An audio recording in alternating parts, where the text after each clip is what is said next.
오늘은 야곱 시리즈 마지막 시간입니다. 우리 야곱에 대해서 5번에 걸쳐서 오늘까지 말씀을 함께 묵상했는데요. 여러분, 제가 한번 질문을 드려볼까요? 창세기에서 이제 4대 족장이 나오지 않습니까? 아브라함, 이삭, 그리고 야곱, 요셉입니다. 이 중에서 과연 가장 많은 분량에 기록된 사람이 누굴까요? 어떤 족장일 것 같으세요? 네, 우리는 아브라함, 요셉이라고 생각하는데 여러분, 야곱입니다.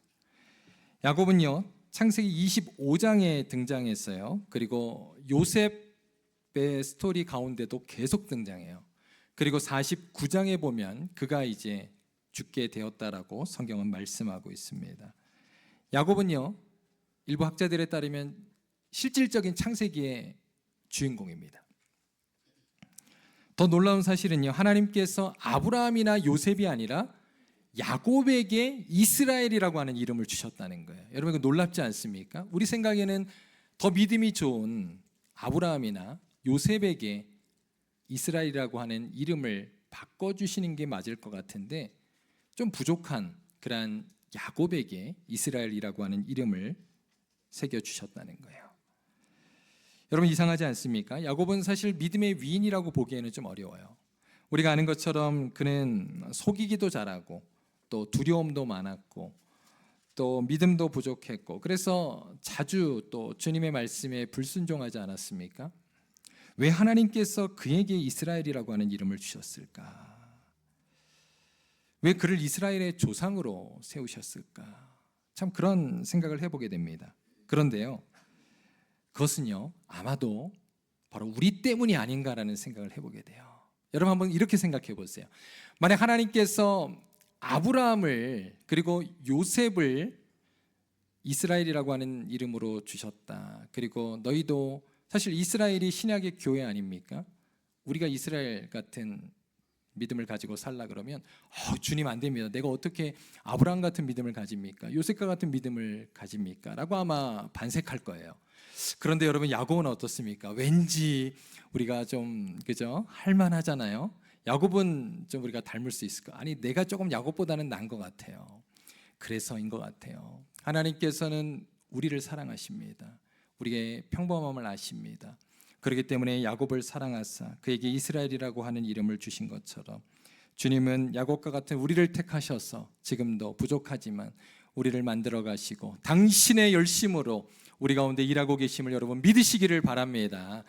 자, 오늘은요, 야곱에 대한 마지막 말씀 함께 좀 묵상하기를 원합니다. 지난주에 묵상한 대로 야곱이 이제 어떠한 일이 있었죠? 지난주에 야복강 나루터에서 하나님과 대면하여 씨름했다라 그랬어요. 밤새도록 씨름을 하고 그가 이제 그곳에서 자신을 사랑하시는 하나님, 그리고 은혜의 하나님을 만났다 그랬잖아요. 그리고 이제 용기를 얻습니다. 힘을 얻고 드디어 형 에서를 만나게 돼요.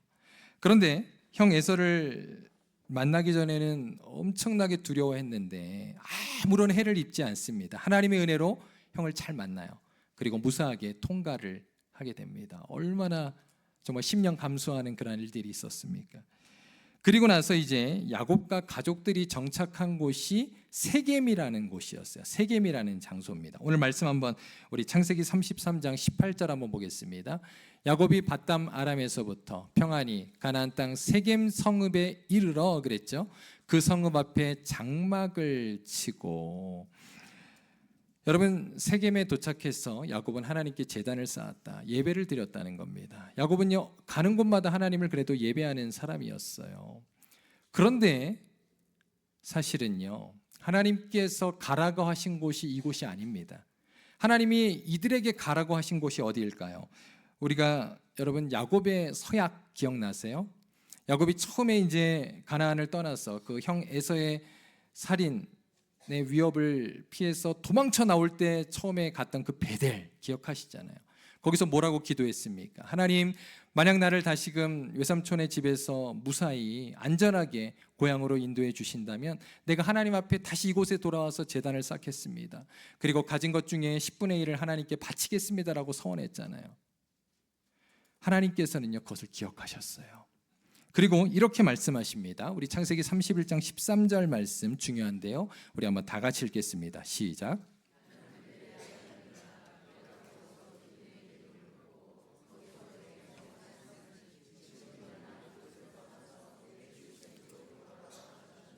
자, 여러분 여기 보십시오. 하나님은요 정확하게 기억하고 계셨다는 거예요.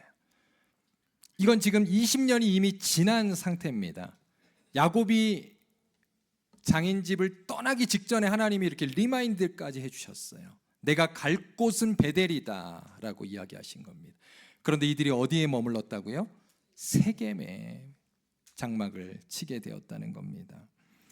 이렇게 불순종하고 세겜에 머물게 돼요. 오늘 우리가 이제 창세기 35장을 보고 있는데, 여러분 창세기 34장을 한번 집에서 한번 보세요. 이 세겜에서 어떤 일이 있었습니까? 엄청난 그런 사건이 일어나게 돼요. 첫 번째는 야곱의 딸 디나가 이곳에서 그 히위족 속의 추장에게 강간을 당해요. 엄청난 일이 일어납니다. 여러분, 야곱의 가정에는 아들만 있었던 게 아니라 딸도 있었거든요. 딸 하나니까 얼마나 예뻤겠어요. 레아가 낳은 딸입니다. 그 디나가 그런 성적인 욕을 당한 것이죠. 여러분, 그런데요, 창세기 34장에 보면 야곱이요 이 일을 굉장히 미온적으로 대처합니다. 여러분, 만약 아버지라면 어떻게 해야 돼요? 불같이 화내야 되는 거 아닙니까? 그리고 그 책임을 묻는 게 당연할 텐데 여기서 미온적으로 행동합니다. 왜 그랬는지 모르겠어요. 왜냐하면 이 히위족 속의 추장이 이 일로 인하여서 이제 우리가 많은 재산을 주고 너희와 사돈관계를 맺자 그랬거든요. 야곱이 그 재산에 조금 탐을 냈던 것이 아닌가라는 생각도 들어요. 디나가 얼마나 무서웠을까요? 자기를 성폭행한 사람과 결혼할 수도 있겠다는 생각을 했을 거예요. 이러한 미온적인 태도 가운데 여러분 또 다른 일이 발생하게 됩니다. 아버지가 중심을 못 잡으니까요, 이제 그 아들들이 나서는 거예요. 형제들이 분노하게 됩니다. 그래서 이제 특별히 그 시몬과 레위, 이들은 이제 두 번째, 세 번째 아들이거든요. 이들이 그 히위족 속에게 거짓말을 합니다. 우리는 하나님을 믿는 사람들이기 때문에 너희가 할례를 받지 않으면 우리는 사돈관계를 맺을 수 없다. 다 할례를 행하라. 그러면 하겠다. 그러니까 여러분 그 당시에는 뭐 마취제가 있습니까? 그러니까 할례하고 얼마나 아팠겠어요. 가장 아픈 그날 바로 이 시몬과 레위가 들어가서 히위족 속을 전멸시켜 버렸어요. 남자들을 다 죽여버렸어요. 그 누이의 일로 인하여서 분노를 했던 겁니다. 그런데 여러분 여기서 멈추지 않고요, 성경에 보니까 야곱의 아들들이, 다른 아들들도 같이 들어갔던 것 같아요. 그 성읍을 막 약탈을 합니다. 여러분 믿는 가정에서 일어나서는 안 되는 일이 일어난 거예요. 재산과 가축을 다 빼앗아 오고, 그리고 여자들과 아이들까지 데리고 왔다 그랬어요. 아마 그들을 노예로 삼았을 겁니다. 결국 의로운 분노로 시작된 일이 잔혹한 복수와 탐욕으로 얼룩지게 되었다는 겁니다. 이것이 과연 야곱이 세겜에서 예상했던 일일까요? 야곱은요 장인집에서 얼마나 힘들었습니까? 20년 동안. 그래서 이제 처음으로 어떻게 보면 가족들과 독립해서 사는 거잖아요. 그는 희망과 소망을 가지고 미래를 꿈꿨을 겁니다. 그러나 세겜에서 너무나 예상하지 못했던 어려운 일이 발생하고 말았다는 거예요. 그 이유가 무엇이죠? 만약 하나님께서 베델로 가라 그랬을 때 베델로 갔으면 이러한 일이 절대로 일어나지 않았을 겁니다. 불순종했기 때문에 일어난 거예요. 자, 그렇다면 야곱이 왜 세겜으로 갔을까요? 그 이유가 이제 오늘 본문의 핵심입니다. 이 가정은요 하나님을 섬기는 가정이잖아요. 그런데 하나님을 온전히 섬기지 못했어요. 이들은 우상도 섬겼음을 보게 됩니다. 그래서 성경학자들은요 이렇게 말해요. 야곱의 집안의 영적인 타락이 양심상 야곱으로 하여금 베델로 가지 못하게 만들었다. 여러분 이 내용을 제가 한번 계속해서 해석해 드리겠습니다. 창세기 31장에 보면 라헬이 이제 자기의 집을 떠날 때 무엇을 하나 훔쳐 가지고 옵니다. 그게 뭐였을까요? 그렇죠, 바로 드라빔이라고 하는 우상 그 신을 훔쳐왔어요. 그래서 라반이 그것을 가지려고 쫓아왔잖아요. 그런데 그때 낙타 밑에 앉혀놓고 간신히 모면하지 않습니까? 그러니까 이건 뭐예요? 지금 라헬이 우상 숭배를 했다는 거예요. 여러분 우상을 믿지 않으면 그 드라빔을 왜 가져옵니까? 근데 생각해 보세요. 라헬은 누굽니까? 야곱에게 있어서 가장 사랑하는 아내였다는 거예요. 그런데 야곱은요 이 일에 있어서도 미온적으로 대하는 겁니다. 그냥 묵인해 버리는 거예요. 왜냐하면 자기가 사랑하는 사람이니까. 그래서 이 가정이요, 결국은 하나님도 섬겼지만 우상 숭배하는 가정이 되었다는 겁니다. 마치 솔로몬의 모습을 보는 것 같아요. 솔로몬도 어땠습니까? 처음에는 하나님 앞에 얼마나 바르게 나라를 다스렸습니까? 그런데 그가 이제 부유하게 되자 처와 첩이 생기게 되고 그들이 가져온, 각자의 나라에서 가져온 그 우상들을 섬기게 되잖아요. 그러면서 이스라엘이 여러분 우상 숭배에 빠지게 된 거 아닙니까? 그 결과 야곱은요, 이제 가장 야곱의 삶에 위험한 그러한 상황에 처하게 된 겁니다. 오늘 본문 한번 34장 30절 한번 읽어볼게요. 제가 읽습니다. 야곱이 시몬과 레위에게 이르되 너희가 내게 화를 끼쳐 나로 하여금 이 땅의 주민 곧 가나안 족속과 브리스 족속에게 악취를 내게 하였도다. 나는 수가 적은즉 그들이 모여 나를 치고 나를 죽이리니 그러면 나와 내 집이 멸망하리라. 지금 야곱이 얼마나 긴장 상태 가운데 있는지 보이세요? 야곱의 여러분 가족들은 얼마 안 돼요. 그런데 지금 이 일로 인하여서 그 가나안 족속들이 자기네 어떻게 보면 이웃이 지금 전멸하게 된 거잖아요. 히위 족속을 도우려고 합쳐서 이제 또 다른 복수극이 일어날 수도 있는 상태였던 거죠. 지금 야곱은 이거를 걱정하고 있었던 겁니다. 동서남북 어디로도 피할 수 없어요. 여기는 가나안이기 때문에 그래요. 한 가지 도움을 요청할 수 있는 사람은 에서잖아요. 그런데 에서에게는 또 도움을 못 요청하고 이런 어려운 상황 가운데 봉착했다는 겁니다. 이것이 바로 야곱이 지금 처한 굉장히 어려운 상황이었다는 거예요. 그런데 바로 이때 누가 나타나십니까? 하나님이 개입하세요. 자, 하나님께서 어떻게 말씀하시는지, 이것이 바로 오늘 우리가 함께 읽은 본문 1절 말씀입니다. 1절 다 같이 한번 읽습니다. 시작. 하나님이 야곱에게 이르되 일어나 베델로 올라가서 거기 거주하며 내가 내 형 에서의 낯을 피하여 도망하던 때에 내게 나타났던 하나님께 거기서 제단을 쌓으라 하신지라. 지금 하나님이 또 말씀하십니다. 베델로 돌아가라.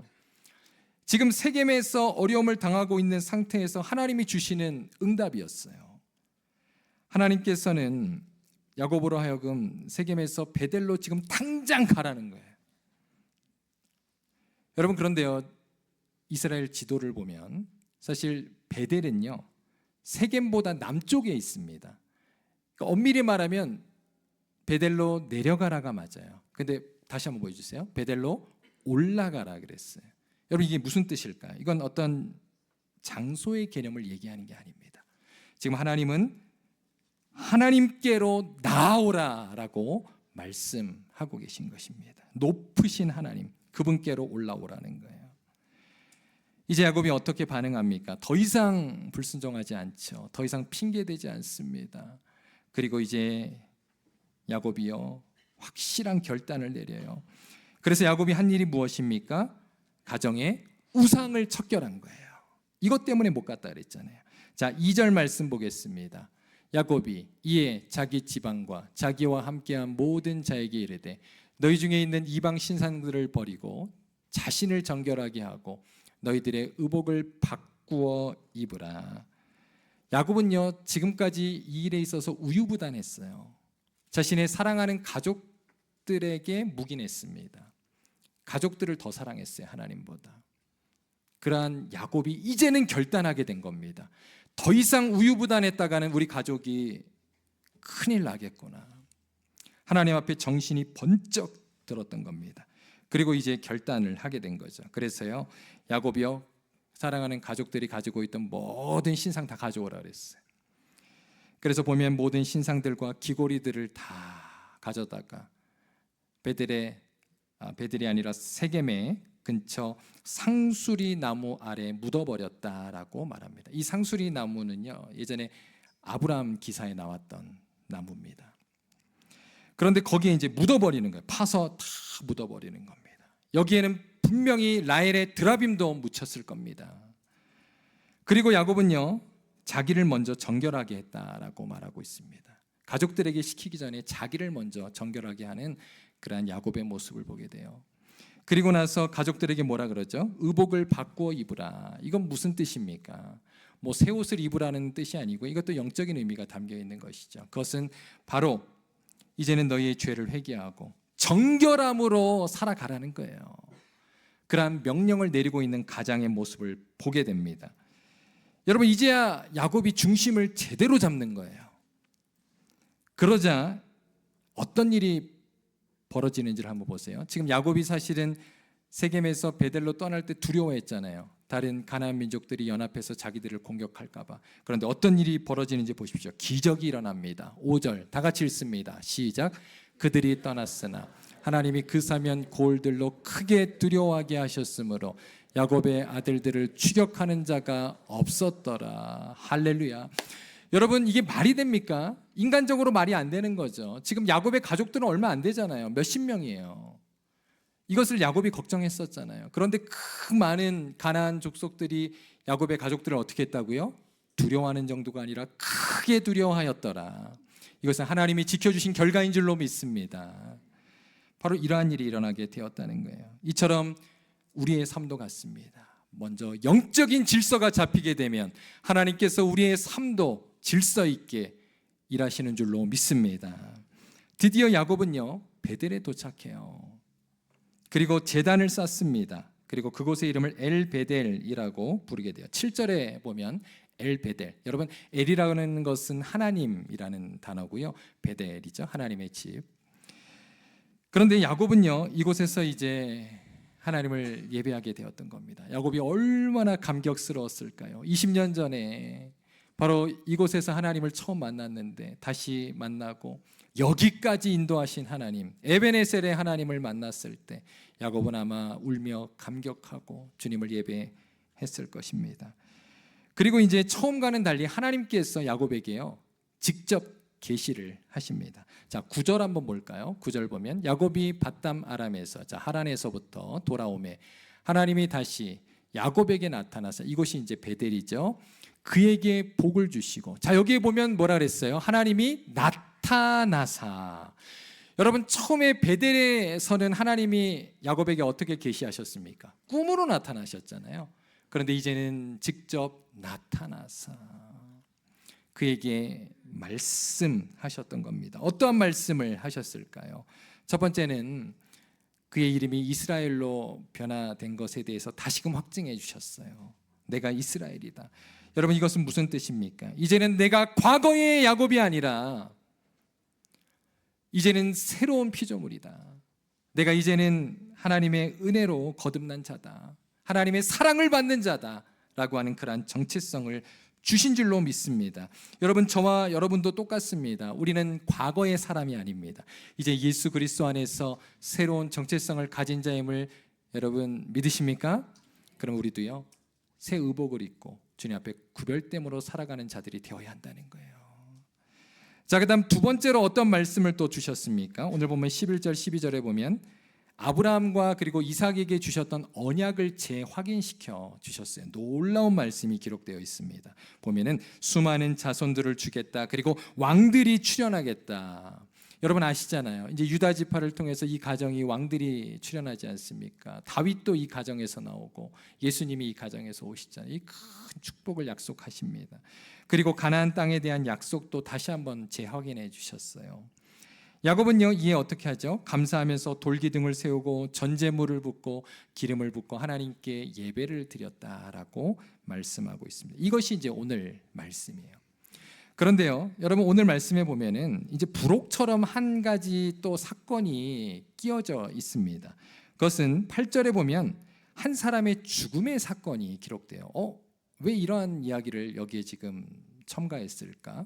그런데 창세기 35장에 보면은요, 그 뒤에 우리가 읽으신 여러분 15절 뒤에 보면 두 사람이 더 죽었다라고 이야기합니다. 자, 이거 한번 조금 더 말씀드릴게요.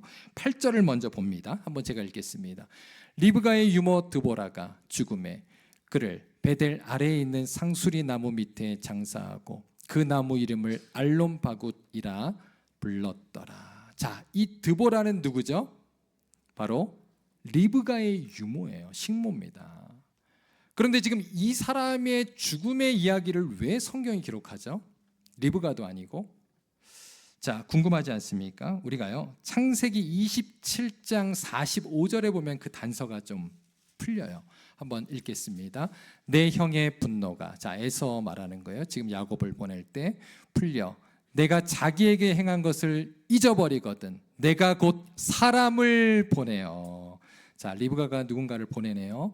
너를 거기서 불러오리라. 어찌 하루에 너희 둘을 이루랴. 그렇죠. 사랑하는 리브가가, 여러분 이삭과 리브가는 부자였잖아요. 거부였다 그랬어요. 그 사랑하는 야곱을 보내면서 혼자 보냈던 것이 아니죠. 후에 유모를 보낸 겁니다. 바로 그가 드보라였던 거예요. 그래서 어머니는 함께 살지 못했지만 바로 이 드보라가 야곱과 함께 밧단 아람에서 살면서 그 많은 야곱의 자녀들을 키워주지 않았겠어요? 그러니까 할머니와 같은 존재예요. 결국 이 집안에. 그런데 그녀가 이제 죽게 되었다. 그러니까 결국 어머니가 죽은 것과 똑같은 겁니다. 그런데요, 여기서 끝나지 않아요. 여러분 계속해서 보시면 오늘 창세기 35장 18절에 또 누가 죽습니까? 여러분 성경 있으면 보세요. 그렇죠? 자기의 사랑하는 레이첼이 죽어요. 베냐민을 낳고 죽습니다. 그리고 또 누가 죽습니까? 35장 마지막에 보면 아버지 이삭도 돌아가세요. 자기의 사랑하는 사람들이 다 죽습니다. 자기가 의지할 만한 사람들이 다 죽었다는 거예요. 여러분 이것은 무엇을 말합니까? 성경은 야곱에게 지금 이렇게 말하는 거예요. 내가 의지하던 사람들은 결국 다 떠나간다. 그렇습니다. 여러분 우리가 의지할 것은요 우상이 아니라는 거예요. 사람이 아니라는 거예요. 오직 하나님과 하나님의 말씀인 줄로 믿습니다. 지금 오늘 말씀은 그것을 우리에게 보여주고 있는 겁니다. 저는요 이 말씀을 이렇게 묵상하면서 우리 교회 최근에 사랑하는 배우자를 잃으시고 또 사랑하는 부모님을 잃으신 우리 성도님들이 생각이 났어요. 그분들의 상실감을 좀 이렇게 묵상하게 되었습니다. 그러면서 야곱도 얼마나 힘들었을까라는 생각을 해보게 되었어요. 여러분 그러나 기억하십시오. 우리는요 결국 다 떠날 자들입니다. 홀로 남을 자들이라는 거예요. 풀은 마르고 꽃은 시드나 그럼에도 불구하고 하나님과 하나님의 말씀만이 영원히 우리와 함께 하시는 줄로 믿습니다. 여러분 이것이 여러분에게 위로가 되시기 바랍니다. 우리에게 조금 더 사시면 좋겠죠. 함께 계시면 좋겠죠. 그러나 우리도 다 그 길을 갈 겁니다. 그러나 끝까지 우리와 함께 하시는 분은 하나님이라는 사실을 기억하시기를 바랍니다. 바로 그 베델의 하나님, 그 약속에 신실하신 하나님을 야곱은 만났던 거예요. 자, 이제 오늘 한번 말씀을 우리의 삶의 적용으로 한번 들어가 봅시다. 하나님께서 오늘 야곱에게 말씀하신 것이 뭐였죠? 베델로 올라오라고 말씀하셨습니다. 이것은 지금 무엇을 말하고 있습니까? 하나님은 그때 그 약속을 기억하고 계셨다는 거예요. 여러분 우리도 마찬가지입니다. 우리가 예전에 하나님께 했던 그 기도, 그 결단, 여러분 그 다짐 하나님 기억하신다는 거예요. 하나님 이렇게 학교 또 학위 잘 마치면 하나님 잘 섬기겠습니다. 하나님 신분의 문제가 해결되면 하나님 잘 섬기겠습니다. 하나님 우리 가족의 이 문제가 해결되고 우리 사업이 시작이 잘 되면 하나님 잘 섬기며 물질로 봉사하고 살겠습니다. 하나님 다 기억한다는 거예요. 오늘 이 야곱에게 하나님 다 기억하셨잖아요. 그 20년 전의 약속을 리마인드 시켜주시잖아요. 여러분, 여러분의 베델은 어디입니까? 여러분의 베델은 무엇입니까? 하나님께서 우리에게 다시금 올라가라고 하시는 그 베델은 무엇입니까? 오늘 세 가지로 한번 같이 묵상해 보겠습니다. 첫 번째, 하나님은요 우리에게 첫사랑을 회복하라는 거예요. 야곱이 자신의 하나님을 만난 그 첫사랑의 장소는 베델이었어요. 그리고 야곱은 이곳에서 하나님께 서원도 했었죠. 하나님은 그 사랑, 그 만남을 기억하신 겁니다. 그러나 시간이 지나면서 야곱이 사실 변한 거죠. 변질된 것이죠. 하나님께 약속했던 베델이 아니라 그래서 세겜으로 가버렸어요. 왜냐하면 우상을 섬겼기 때문에. 그리고 자기의 생각을 더 의지하는 그러한 삶을 살아가게 되었습니다. 그럼에도 불구하고 하나님께서 약속하신 대로 야곱에게 큰 복도 주시고 그리고 고향으로 이렇게 무사하게 내려오게 하셨음에도 불구하고 야곱은요 그때뿐이었다는 거예요. 이건 내 지혜야, 내 그러한 경험으로 한 거야, 내 은사로 한 거야. 그렇게 착각하며 계속해서 하나님 말씀에 불순종하는 것을 보게 됩니다. 사실 야곱은요, 야복강가에서 경험했잖아요. 하나님이 툭 치기만 해도 그냥 환도뼈가 골절되는데, 하나님이 훅 불면 우리는 그냥 끝나는 인생이에요. 그런데 우리는요, 이걸 계속 까먹는다는 거예요. 하나님을 두려워하지 않는다는 거예요. 그리고 내 힘과 내 지혜와 내 경험을 의지하며 교만하게 살아갔고, 그래서 결국은 하나님으로부터 떠나서 살아갈 때가 많다는 겁니다. 여러분, 예수님께서도요, 그렇게 에베소 교회를 향해서, 첫사랑을 잃어버린 교회를 향해서 이렇게 말씀하셨어요. 계시록 2장 4절에 보면, 그러나 너를 책망할 것이 있나니 너의 처음 사랑을 버렸느니라. 하나님은 그 첫사랑을 기억하는 거예요. 여러분, 그렇다면 우리는 어떻게 그 첫사랑을 회복할 수 있을까요? 감사하게도요, 계시록 2장 5절에 보면 주님은 에베소 교회에게 첫사랑을 회복하는 방법을 이렇게 가르쳐 주셨습니다. 한번 다 같이 한번 읽어볼까요? 시작. 그러므로 어디서 떨어졌는지를 생각하고 회개하여 처음 행위를 가지라. 만일 그리하지 아니하고 회개하지 아니하면 내가 내게 가서 내 촛대를 그 자리에서 옮기리라. 자, 여기 보면 세 가지 방법이 있습니다. 첫 번째, 생각하라는 거예요. 이거는 성찰하라는 것입니다. 내가 어디서부터 첫사랑이 식어졌는지, 어디서부터 주님으로부터 멀어졌는지, 그래서 내가 언제부터 예배의 삶이 이렇게 주님으로부터 멀어졌는지, 냉랭해졌는지, 기도를 멈추게 되었는지, 그리고 언제부터 세겜을 더 좋아하게 되었는지 성찰하라는 거예요. 남은 몰라도 나는 알잖아요. 그 다음 두 번째는 회개하라는 겁니다. 여러분, 첫사랑을 회복하는 두 번째 방법, 회개하라. 죄는요, 결코 하나님과 우리의 관계를 이어줄 수 없습니다. 여러분, 우리의 죄를 회개해야 됩니다. 여러분, 회개할 때 우리에게 회복의 은혜가 있는 줄로 믿습니다. 그러므로 작은 죄로부터 우리의 모든 습관적인 죄를 주님 앞에 회개하라는 거예요. 오늘 야곱과 가족들이 우상을 그 상수리 나무 아래에 묻었던 것처럼 우리도 하나님 앞에 철저히 회개하시기를 바랍니다. 그 다음 세 번째는 처음 행위를 회복하라는 거예요. 여기 보세요. 처음 행위를 회복하라 그랬어요. 행위라 그랬잖아요. 우리의 노력이 들어가야 한다는 겁니다. 여러분, 행위에는 우리의 노력과 우리의 헌신이 들어가야 되잖아요. 여러분, 첫사랑을 회복하는 데 있어서 그냥 우리가 가만히 있는다고 되는 게 아닙니다. 우리가 생각했다면 또 회개하고, 이제는 다시금 행동하라는 거예요. 여러분, 다시 열심을 내시기 바랍니다. 우리가 다시금 주님 앞에 노력하라는 거예요.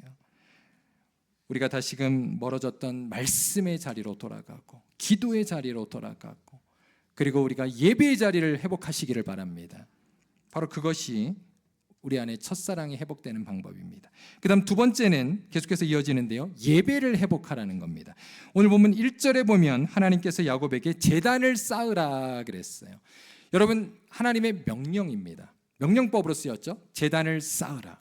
그런데 보면은요, 아브라함과 이삭과 다른 족장에게는 이런 말씀을 하신 적이 없어요. 야곱에게 처음 이 말씀이 등장합니다. 하나님의 명령법이에요. 해도 좋다가 아닙니다. 하라는 겁니다. 예배를 회복하라는 겁니다. 베델에서 제단을 쌓으라라고 하는 것은 예배를 회복하라는 거예요. 그런데 여러분, 처음의 베델과 두 번째 베델의 차이가 있어요. 처음에는 어떻게 베델에서 하나님을 만났습니까? 혼자 만났거든요. 그렇죠. 혈혈단신이었어요, 그때는. 그런데 이제는 가족이 있잖아요. 이 말씀은요, 가족과 함께 예배를 회복하라는 거예요. 그러므로 오늘 야곱이 하나님 앞에 우상을 먼저 척결했던 겁니다. 만약 자기 혼자였다면 그냥 가면 되는 거예요. 그런데 가족들이 우상을 지금까지 섬겨왔기 때문에 못 갔던 거죠, 베델로 직접. 그래서 근처에 세겜에 가서, 그래도 거기서도 예배 드렸잖아요. 그런데 하나님은 그건 안 된다는 거예요. 너희 가족들이 다 같이 예배를 회복하라 라고 말씀하고 있는 것입니다. 자, 우리 한번 그림 한번 잠깐 보여주세요. 여러분, 이 그림이요, 아주 명화입니다. 이 그림이 지금 야곱의 가족들이 상수리 나무 아래 우상을 다 이렇게 묻어버리는 장면입니다. 여러분, 아마 이들이 이렇게 노력했을 거예요. 그리고 행했을 겁니다. 여러분, 우리의 신앙의 회복을 위해서는요, 우리의 이러한 행위가 필요하다는 겁니다. 여러분, 야곱이 가정으로서 먼저 자신을 정결하게 했다 그랬잖아요. 특별히 이곳에 우리 가장들, 또 우리 가족의 부모님들 먼저 주님 앞에 예배를 회복하시기 바랍니다. 이게 중요하다는 거예요. 우리가 먼저 믿음의 기준을 세우면요, 우리 가정이 세워지게 됩니다. 우리 자녀들이 따라오게 됩니다. 하나님께서 야곱의 가정을 지켜주시고 축복해 주신 것처럼 하나님께서 우리가 먼저 영적인 질서를 세울 때 하나님께서 모든 것들을 책임져 주실 줄로 믿습니다. 예수님께서도 그것을 약속하셨어요. 우리 마태복음 6장 33절 제가 읽습니다. 그런즉 너희는 먼저 그의 나라와 그의 의를 구하라. 순서를 보세요. 그리하면 이 모든 것을 너희에게 더하시리라. 그런데 우리는 이 순서를 계속 바꾼다는 거예요. 우리는 뒤에 것 때문에 앞에 걸 못해요. 우리의 모든 이 삶의 어려움들, 또 생계, 또 우리의 걱정, 두려움들을 해결하느라고 첫 번째를 못한다니까요. 계속 하나님 앞에 핑계대는 거예요. 하나님 이것만 해결되면, 하나님 이것이 되면. 그러나 하나님은 그런 게 아니라 먼저 그 나라와 의를 회복하라는 거예요. 먼저 예배로 나오라는 거예요. 그러면 너희의 모든 것들을 내가 책임져 주겠다. 내가 해결해 주겠다. 여러분, 만약 오늘 야곱과 그의 가족들이 가나안 족속들과 전쟁하려고 했다면 다 죽었어요. 그러나 하나님 앞에 순종함으로 예배로 나아갔을 때, 우상을 척결하고 순종했을 때 하나님이 그 가정을 두렵게 하사 그들을 인도해 주신 줄로 믿습니다. 이러한 은혜가 우리 모든 가정에 있게 되기를 주님의 이름으로 축원드립니다. 제가 최근에 그래서 여러분에게 가정 예배를 강조하는 이유가 바로 이겁니다.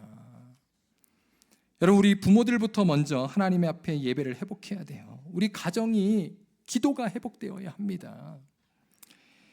여러분, 부모가 바로 서면은요, 우리 자녀들도 그 뒤를 따라오게 되는 것입니다. 오늘 말씀과 같이 예배가 회복될 때 삶의 변화도 찾아오고, 그리고 무너졌던 모든 것들이 회복되는 것입니다. 이러한 은혜가 우리 모든 성도님들에게 있기를 바라요. 여러분, 또한 우리 특별히 이 자리에 우리 직분자들, 그리고 우리 교회 리더들은 더욱 하나님 앞에 우리가 겸비해야 돼요. 오늘 야곱이 먼저 겸비했던 것처럼. 그래서 그냥 남들과 똑같이 주일날 예배 한번 드리고 주일 성수하는 것으로 다 했다, 이러면 안 된다는 거예요. 우리가 먼저 본이 되어야 해요. 그럴 때 우리가 섬기는 모든 성도들, 우리의 오이코스, 그리고 우리의 자녀들을 바르게 세울 수 있다는 겁니다. 그러면 여러분, 정말 주중에 새벽기도 못 오시면은요, 주말에 오셔야 돼요. 교회 우리 금요 예배 오시기 바랍니다. 그리고 또 토요일 새벽기도 오세요. 물론 이제 우리 어르신들 중에는 운전이 어려워서 못 오시는 분들도 있는 거 압니다. 그럼 여러분, 집에서 주님을 예배하고 기도하시기 바랍니다. 우리 금요 예배 이제 온라인으로도 올려드려요. 여러분, 이제 같이 기도하셔야 돼요. 우리 교회가요, 여러분 살아나기 위해서 더 기도해야 됩니다. 제가 이제 2년 됐다 그랬잖아요. 저는요, 더 예배에 목숨 거는 그런 목회자가 될 겁니다. 여러분, 그것은요, 저 하나만으로 되는 게 아닙니다. 여러분, 우리 직분자들이, 그리고 우리 성도들이 더 주님을 사모하고 예배를 회복하고 여러분 기도함으로 주님 앞에 나아갈 때 우리 교회가 더욱더 하나님 원하시는, 기뻐하시는 교회가 될 줄로 믿습니다. 저는요, 너무 안타까워요. 우리 교회 가운데 지금 기도할 게 너무 많아요. 우리 성도님들 중에 아픈 분들이 너무 많아요. 우리 기도해야 됩니다. 우리 깨어나야 됩니다. 그래서 우리 가운데도 그러한 기적을 맛보게 되기를 주님의 이름으로 축원합니다. 그래서 여러분, 정말 우리 성도들이 주님 안에서 다시 건강이 회복되고 우리가 믿음으로 회복될 때, 여러분, 우리 주변에 있는 안 믿는 콜로라도의 많은 주민들이 우리 뉴라이프를 봐라, 하나님 살아계신다, 여러분 우리 교회로 벌떼와 같이 몰려들게 되기를 주님의 이름으로 축원드립니다. 이러한 역사가 바로 우리의 여러분 예배에 달려있다는 거예요. 종교개혁자 존 칼빈은요, 이렇게 말했습니다. 인간의 마음은 우상을 만들어내는 공장이다 그랬어요. 이 말은요, 무슨 말이냐면, 우리가 하나님을 예배하지 않잖아요. 하나님 앞에 기도하지 않고 말씀으로 우리의 마음을 채우지 않으면 우리의 마음은 그냥 진공 상태가 아니라는 거예요. 그 마음은 사탄이 장악합니다. 그래서 우리 마음 가운데 음란한 생각이 가득 차게 되고요, 욕심이 가득 차게 되고, 탐심이 가득 차게 되고, 여러분 우리의 생각은 세겜으로 가득 찬다니까요. 여러분, 우리의 마음을 하나님의 말씀으로 다시 채우시기를 바랍니다. 기도로 채우시기를 바랍니다. 그럴 때 쓰레기와 같은 죄들이 우리 가운데 떠나가고 하나님의 은혜가 가득 채워지게 될 줄로 믿습니다. 이러한 영적인 은혜가 우리 가운데 날마다 넘치기를 바라요. 이게 바로 베델을 회복하는 은혜입니다. 이제 오늘 마지막 말씀 보겠습니다. 베델로 올라오라고 하는 것은 예수님께로 돌아오라는 거예요. 야곱은요, 처음 베델에서 하늘과 땅을 연결하는 사다리를 보았어요. 그때 제가 뭐라고 말씀드렸죠? 그 사다리 계단이라고 말씀드리면서 요한복음 1장 51절을 제가 말씀드렸어요. 그러면서 그 계단은 하늘에서부터 땅까지 이어진 그 계단, 그것은 바로 예수님을 가리킨다라고 말씀드렸습니다. 바로 예수님을 만났던 그 장소, 그곳이 바로 베델이었다는 겁니다. 여러분, 예수님이 우리의 소망이 되십니다. 가끔 우리 성도님들 중에 이렇게 말씀하시는 분들이 있어요. 목사님, 저도 그러고 싶습니다. 저도 예배에 나오고 싶고, 그리고 저도 기도하고 싶지만 지금 제 코가 석자입니다. 저희 가정의 문제가 해결되지 않기 때문에 어떻게 할 수가 없습니다. 네, 정말 제가 들어보니까 그래요. 이거는 정말 하나님만이 해결하시지 않으면 해결이 안 되겠더라고요. 그래서 하나님께 나오시라는 거예요. 여러분, 또 어떤 분들이 이렇게 말해요. 너무나 오랫동안 하나님과 떠나 있어서 하나님과의 관계가 서먹합니다. 기도가 막혀 있습니다. 지금 이렇게 주일날 예배 오는 것만 해도 대단한 겁니다. 여러분, 네, 잘하고 계십니다. 그런데요, 여러분, 이것은요, 우리가 우리의 죄와 문제를 하나님보다 더 크게 생각하는 거예요. 지금 그런 오류에 지금 빠지는 겁니다. 여러분, 그래서 우리가 해결할 수 없는 그 죄의 문제, 인생의 문제를 해결하시려고 예수님이 오신 거 아닙니까? 예수님이 사다리와 같이 하늘과 땅으로 우리에게 오신 거 아니에요? 그 예수님이 우리를 위해서 십자가에 달려 죽으셨습니다. 여러분, 그분을 믿으십니까? 여러분, 그분을 사랑하십니까? 그럼 왜 그분이 도와주신다는 사실을 왜 우리 믿지 못합니까? 여러분, 예수님께로 나아가시기 바랍니다. 오늘 모든 문제를 예수님께 맡기시기를 바랍니다. 그래요, 우리는 신앙생활하다가 자주 넘어집니다. 계속 시험에 들어요. 계속 우리는요, 어려움 가운데 있습니다. 그렇기 때문에 우리는 오직 예수 그리스도를 더욱 의지해야 된다는 거예요. 자, 주님께서 이렇게 말씀하십니다. 예레미야 29장 11절에서 13절 다 같이 읽습니다. 시작. 여호와의 말씀이니라. 너희를 향한 나의 생각을 내가 아나니 평안이요 재앙이 아니니라. 너희에게 미래와 희망을 주는 것이니라. 너희가 내게 부르짖으며 내게 와서 기도하면 내가 너희들의 기도를 들을 것이요 너희가 온 마음으로 나를 구하면 나를 찾으면 나를 만나리라. 여러분, 아멘입니까? 이 말씀 붙들고 승리하세요. 하나님 앞에 이 약속 붙들고 기도하세요. 하나님, 찾고 찾으면 만나주시겠다고 약속하셨잖아요. 구하면 하나님 응답하시겠다라고 약속하셨잖아요. 하나님 앞에 여러분 기도하시기를 바랍니다.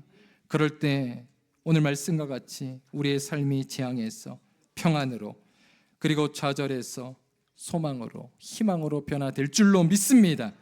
하나님은 우리를 향한 사랑과 은혜를 베푸시기를 기뻐하십니다. 하나님께서 왜 우리에게 이토록 하실까요? 우리와 야곱과 같이 부족하고 늘 불순종하고 연약한데 왜 이토록 우리를 포기하지 아니하시고 주님은 우리를 사랑하실까요? 여러분, 그것은 바로 주님의 자녀이기 때문입니다. 여러분, 자녀를 포기하는 부모는 없어요. 그 하나님께로 돌아갑시다. 예배를 회복합시다. 그리고 우리가 다시금 우리 온 가족이 평안과 미래와 소망으로, 우리 교회가 또한 평안과 미래와 소망으로 나아가기를 주님의 이름으로 간절히 축원합니다.